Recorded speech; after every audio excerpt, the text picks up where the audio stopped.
CMR shopping mall Dasara ధమాకా offers అద్భుతమైన offers తో పాటు అబ్బురుపరిచే స్పాట్ గిఫ్ట్స్.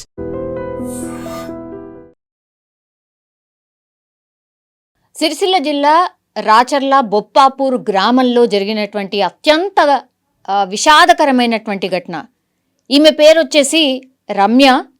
యాక్చువల్లీ వాళ్ళ భర్త బతుకు తెరువు కోసం ముగ్గురు పిల్లలు, యాక్చువల్లీ దంపతులకు ముగ్గురు పిల్లలు. చాలామంది మనకు తెలుసు కదా, సిరిసిల్ల, కరీంనగర్, నిజామాబాద్ ఇట్లాంటి ప్రాంతం నుంచి చాలామంది ఇప్పటికీ కూడా దుబాయ్, మస్కట్ ఇట్లాంటి ప్రాంతాలకే వెళ్తూ ఉంటారు. ఎందుకంటే ఇక్కడ పెద్దగా అంతగా వాళ్ళకి భూమో ఇంకోటో లేకపోతే ఇక బతకడం కష్టం అనుకుంటారు. కాబట్టి వీళ్ళందరూ వలస పోతూ ఉంటారు. దుబాయ్కి వెళ్ళి భార్య తల్లిని వదిలిపెట్టేసి వెళ్తూ ఉంటారు. అందులో భాగంగానే ఈ ఫ్యామిలీ స్టోరీ కూడా అదే. కానీ ఈ చిన్నారులను చూడండి, ముగ్గురు పిల్లలు వీళ్ళకి.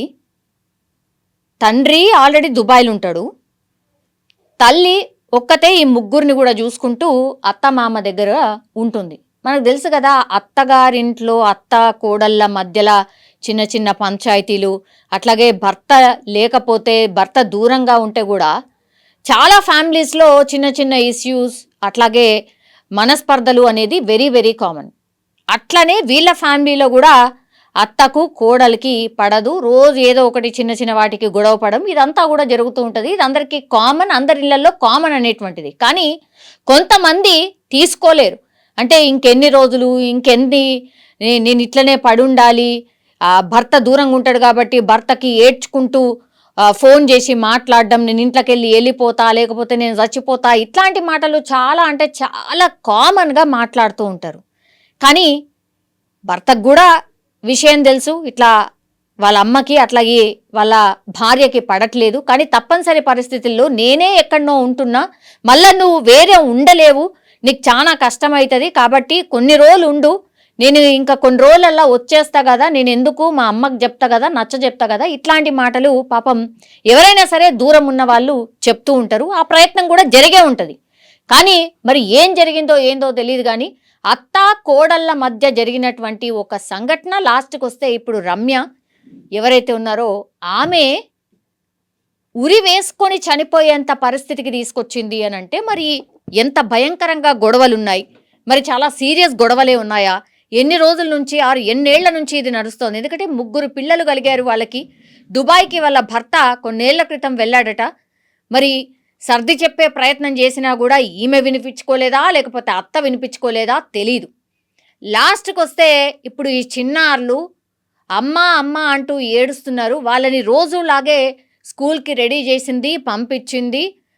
సాయంత్రం ఇంటికి వచ్చి చూసేసరికి అమ్మ శవం కనిపిస్తుంది, పిలిచినా పలకట్లేదు. ఇప్పుడు జవాబు ఎవరు చెప్పాలి? నిజంగా చిన్నారులని ఎవరు చూసుకోవాలి? అక్కడ ఉన్నటువంటి వాళ్ళు కూడా అదే అనుకొని ఏడుస్తున్నారు. ఇప్పుడు ఈ చిన్నారులు ఆగమైపోయారు కదా, ఈ చిన్నారులైనా నీకు గుర్తు రాలేదా? ముగ్గురు పిల్లల్ని ఎవరు చూడాలి, ఎవరు పెంచాలి, వాళ్ళ ఆలనా పాలన ఎట్లా?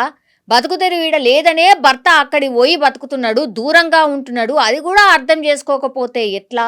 గింత క్షణికావేశంలో చనిపోతే ఎట్లా అని అక్కడ చుట్టుపక్కల వాళ్ళు, వచ్చిన వాళ్ళు అందరూ కూడా రోధిస్తున్నటువంటి పరిస్థితి. ఎందుకంటే ఇది ప్రతి ఇంట్లో ఉండేటువంటిది. అంటే ఎవరైనా సరే ఉమ్మడి కుటుంబాలు ఏవైతే ఉంటాయో చాలా అంటే చాలా కామన్గా ఈ ఇష్యూస్ అన్నీ ఉంటాయి.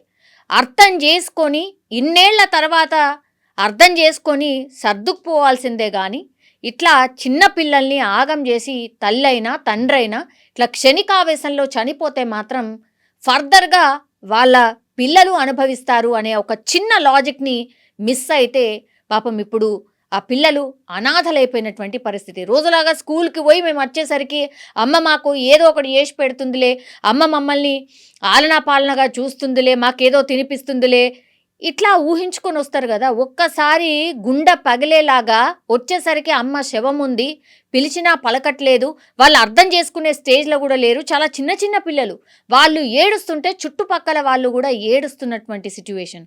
ఇప్పుడు వాళ్ళని చూసేది ఎవరు, వాళ్ళని పట్టించుకునేది ఎవరు, ఇట్లా అనాథలుగా మార్చింది ఎవరు? మీరు కూడా ఇట్లాంటివి చాలా సందర్భాల్లో మనం కూడా వింటూ ఉంటాం, చూస్తూ ఉంటాం. మీ ఒపీనియన్ ఏంటి దీనిపైన? ప్లీజ్ దయచేసి కామెంట్ చేయాల్సిందిగా కోరుతున్నాం. నిజంగా ప్రస్తుతం ఉన్నటువంటి సమాజం దేనికి ప్రయారిటీ ఇస్తుంది?